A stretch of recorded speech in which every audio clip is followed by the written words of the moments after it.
আজিৰ এই অনুষ্ঠানত মঞ্চত আমাৰ সৈতে উপস্থিত থকা গুৱাহাটী লোকসভা সমষ্টিৰ সন্মানীয়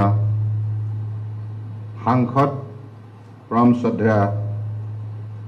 বিজুলী কলিতা মেধি ডাঙৰীয়ানী, অসম কৃষি বিশ্ববিদ্যালয়ৰ মাননীয় উপাচাৰ্য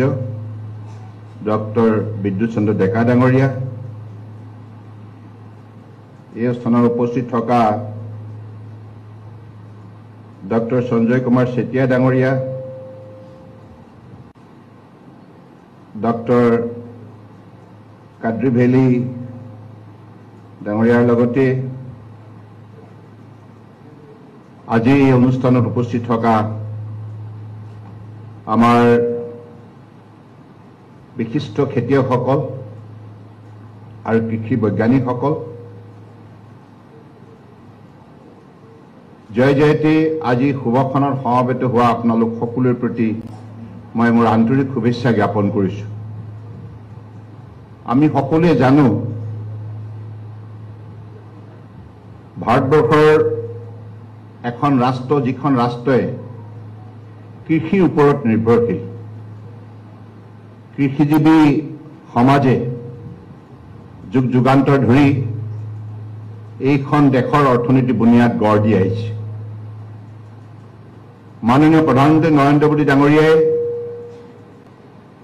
প্ৰধানমন্ত্ৰী দায়িত্ব লোৱাৰ পাছত 2014 চনৰ পৰাই নিৰন্তৰভাৱে খেতিয়কৰ উপাৰ্জন দুগুণ কৰাৰ নিমিত্তে নানা ধৰণৰ তেখেতে আঁচনি হাতত লৈ আহিছে। PM কিষাণ এই আঁচনিখন 2019 চনৰ ফেব্ৰুৱাৰী মাহত তেখেতে শুভাৰম্ভ কৰে আৰু সফলতাৰে এই আঁচনিখন ৰূপায়ণ কৰি আজি গোটেই ভাৰতবৰ্ষৰ খেতিয়ক ৰাইজক এটা শক্তি তেখেতে যোগান ধৰাত সফলতা অৰ্জন কৰিছে আৰু যাৰ ফলত আজি আমি সকলোৱে দেখিছোঁ যে ভাৰতবৰ্ষৰ অৰ্থনীতিয়ে বিশ্বৰ বুকুত এটা বিশেষ স্থান দখল কৰিবলৈ সক্ষম হৈছে আৰু এইখন ৰাষ্ট্ৰই খেতিয়কৰ উপাৰ্জন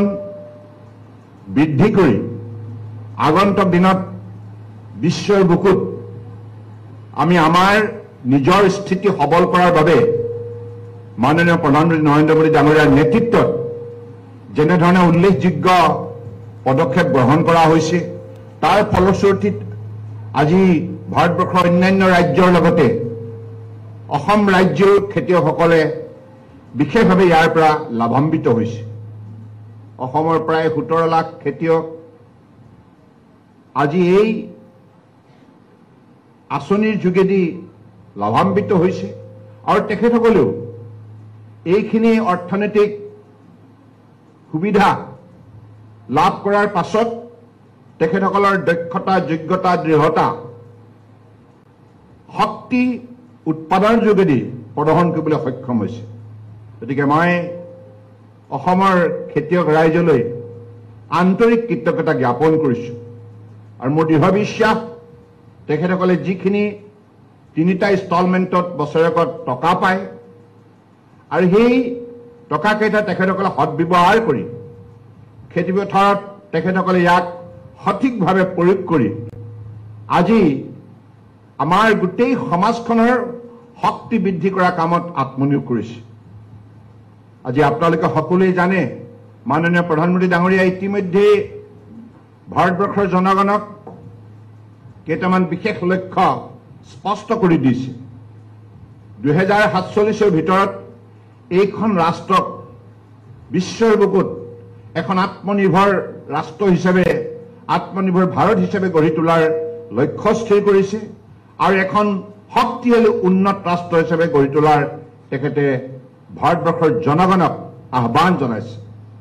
আৰু ইয়াৰ উপৰিও অহা 5 বছৰৰ ভিতৰত ভাৰতবৰ্ষক পৃথিৱীৰ তৃতীয় বৃহৎ অৰ্থনীতি হিচাপে গঢ়ি তোলাৰ লক্ষ্য স্থিৰ কৰা হৈছে। যোৱা 10 বছৰে তেখেতৰ বলিষ্ঠ প্ৰচেষ্টাত সুযোগ্য নেতৃত্বত ভাৰতবৰ্ষই 2014 চনত 11 স্থানত থকা অৱস্থাৰ পৰা গোটেই ব্যৱস্থাটোত এটা শক্তিশালী সংস্কাৰ আৰু পৰিৱৰ্তন অনাৰ বাবে আজি তেখেতৰ নেতৃত্বত ভাৰতবৰ্ষই বিশ্বৰ পঞ্চম সৰ্ববৃহৎ অৰ্থনীতি হিচাপে স্বীকৃতি বুটলিবলৈ সক্ষম হ'ল আৰু আগন্তুক দিনত আমি সেই পঞ্চম স্থানৰ পৰা তৃতীয় স্থানলৈ গতি কৰিব লাগিব গতিকে সেই যাত্ৰাত আমি সকলোৱে আত্মনিয়োগ কৰিব লগা হ'লে সেই যাত্ৰাৰ সফলতা অৰ্জন কৰিব লগা হ'লে মাননীয় প্ৰধানমন্ত্ৰী ডাঙৰীয়াই বিশ্বাস কৰে যুৱ শক্তি নাৰী শক্তি সকলোকে খেতিয়ক শ্ৰমিক সকলো পৰ্যায়ৰ লোকক সবলীকৰণ কৰি তোলা হ'ব আৰু সেই সবলীকৰণ কৰি তুলিলেহে প্ৰতিগৰাকী ব্যক্তিৰ উপাৰ্জন শক্তি বৃদ্ধি হ'ব উৎপাদন শক্তি বৃদ্ধি হ'ব আৰু সামগ্ৰিকভাৱে দেশৰ অৰ্থনীতি বুনিয়াদ গঢ় দিয়াৰ ক্ষেত্ৰত তেখেতৰ উল্লেখযোগ্য অৱদান থাকিব গতিকে মই ভাবোঁ যে আজি এইখিনি কথা আপোনালোকে সকলোৱে জানে সকলোৱে আপোনালোকে যুক্তি সহকাৰে মূল্যাংকনো কৰিছে আমি 2014 চনৰ আগত ক'ত আছিলোঁ আৰু বৰ্তমান ক'ত আছোঁ আজি মাননীয় প্ৰধানমন্ত্ৰী নৰেন্দ্ৰ মোদী ডাঙৰীয়াৰ তেখেতৰ সততা নিষ্ঠা দক্ষতাই আজি গোটেই ভাৰতবৰ্ষক বিশ্বৰ বুকুত এখন বিশেষ আসন দখল কৰিবলৈ সক্ষম কৰি তুলিলে আজি বিশ্ব মঞ্চত ভাৰতবৰ্ষৰ প্ৰধানমন্ত্ৰী ডাঙৰীয়াক যেনেধৰণে বিশ্বৰ উন্নত ৰাষ্ট্ৰবিলাকে সম্বোধন কৰে সেই ৰাষ্ট্ৰৰ জনতাই সঁহাৰি জনাই শ্ৰদ্ধা সহকাৰে তেখেতৰ বক্তব্য শুনে আৰু বিশ্ব মঞ্চই বিশ্বৰ বিভিন্ন সমস্যা সমাধানৰ বাবে মোদী ডাঙৰীয়াৰ পৰামৰ্শ কামনা কৰে গতিকে এই পৰ্যায়লৈকে ভাৰতবৰ্ষক আজি আগুৱাই নিয়াৰ ক্ষেত্ৰত নৰেন্দ্ৰ মোদী ডাঙৰীয়াৰ যিখিনি উল্লেখযোগ্য অৱদান আছে আমি সকলোৱে এই কথাবিলাক উপলব্ধি কৰিছোঁ নিশ্চয় উপলব্ধি কৰিব লাগিব কাৰণ আজি ভাৰতবৰ্ষৰ প্ৰতিজন নাগৰিকে ইয়াক লৈ গৌৰৱান্বিত কাৰণ ইয়াৰ পূৰ্বতে আমি সকলোৱে দেখিছোঁ যে 2014 চনৰ আগত ভাৰতবৰ্ষৰ কি অৱস্থা আছিল বিশ্বৰ বিভিন্ন ধৰণৰ আলোচনা সভাত ভাৰতবৰ্ষৰ ৰাষ্ট্ৰপ্ৰধানজনৰ গুৰুত্বই নাছিল কিন্তু মোদী ডাঙৰীয়া প্ৰধানমন্ত্ৰী হোৱাৰ পাছত সেই গুৰুত্ব বৃদ্ধি কৰাৰ বাবে প্ৰথমতে তেখেতে যিমানখিনি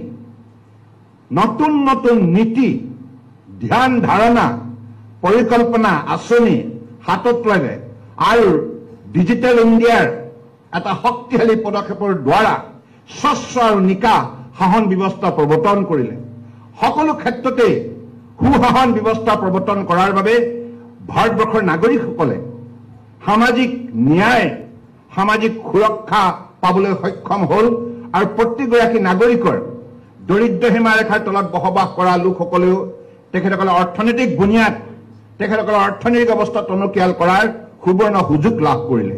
আৰু সকলোৱে সন্মান সহকাৰে জীয়াই থকাৰ অধিকাৰ ভোগ কৰিবলৈ সক্ষম হ'ল গতিকে মই ভাবোঁ যে আজি যিটো বাতাবৰণ ইয়াত সৃষ্টি হৈছে আমি সকলোৱে আগন্তুক দিনত মন স্থিৰ কৰিব লাগিব লক্ষ্য স্পষ্ট মাননীয় প্ৰধানমন্ত্ৰী ডাঙৰীয়াৰ নেতৃত্বত যে আমি ভাৰতবৰ্ষক অহা 5 বছৰ তৃতীয় বৃহৎ অৰ্থনীতি হিচাপে গঢ়ি তোলাৰ ক্ষেত্ৰত উল্লেখযোগ্য অৱদান আগবঢ়াব লাগিব আৰু মই ভাবোঁ মোৰ সময় কম হৈছে গতিকে মই ইয়াতে সামৰিব বিচাৰিছোঁ কিন্তু মই আমাৰ খেতিয়ক ৰাইজক অসমৰ লগতে গোটেই ভাৰতবৰ্ষৰ খেতিয়ক ৰাইজক বিশেষভাৱে শ্ৰদ্ধা নিবেদন কৰিছোঁ আৰু মোদী ডাঙৰীয়াক মই বিশেষভাৱে আন্তৰিক কৃতজ্ঞতা জ্ঞাপন কৰিছোঁ তেখেতৰ নেতৃত্বই আজি খেতিয়ক ৰাইজক বিশেষভাৱে শক্তি প্ৰদান কৰিছে আৰু সকলোৱে ভাৰতবৰ্ষক সুন্দৰভাৱে বিশ্বৰ বুকুত শক্তিশালী কৰাৰ যাত্ৰাত আত্মনিয়োগ কৰিছে ধন্যবাদ जय हिंद। हमें आप एक कुशल